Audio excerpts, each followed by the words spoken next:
I'm testifying based on a professional relationship I had with Brandon Daniel through the work that he did as a CSU student. Great. Now, would you say that you characterize your relationship as mostly a professional relationship with Brandon? That's correct. Did you have much contact with him personally and social skills?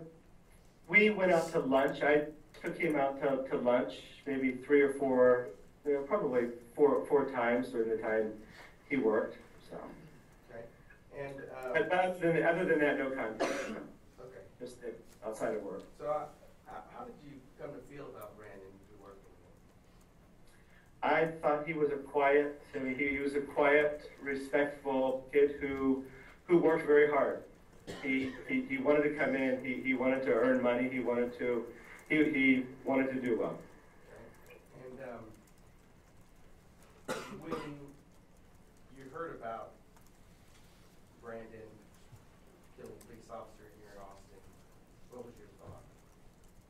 I was absolutely stunned. I heard it from I heard it from the scientist who's the lead author of the book chapter you showed me, because we worked a little bit with Brandon and I worked with this scientist, and he called me the Sunday morning, I think it's the 8th of April after the shooting, and said, have you seen the newspaper? The shooting was on the front page of the Fort Collins, Colorado, and I said, no, what's going on? He goes, there's a Brandon Daniel who shot and killed an officer. And I said, I was absolutely stunned. I said, you sure it's this Brandon? And so I read through the article, and I was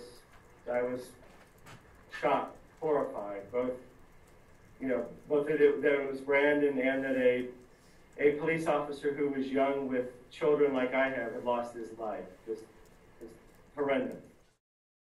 And you stated he was one of the best you've worked with at the college level, is that correct? He's a very good programmer. And there's a pretty good market for that, is there not? There is, that's correct. So when he got out of Colorado State, the world was kind of at his feet, right? I would agree. I encouraged him to wait, and because Microsoft wanted to interview him, I encouraged him to wait and go see what Microsoft would do, but he liked the warm weather in Austin, so he wanted to go to HP there. Did he ever speak to you of Jenna Phelan?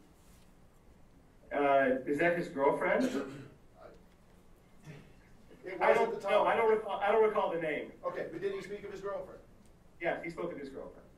And often, or how did that? Not often.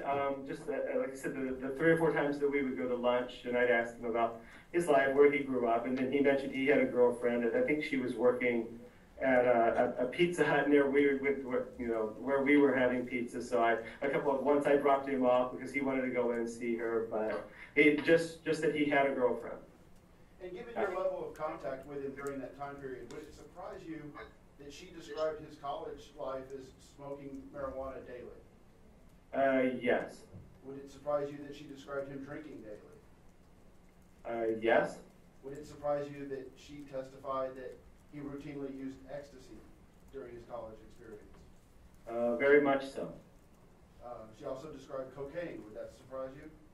It would. Okay. She described mushrooms. Yes. Surprised me. That would surprise you.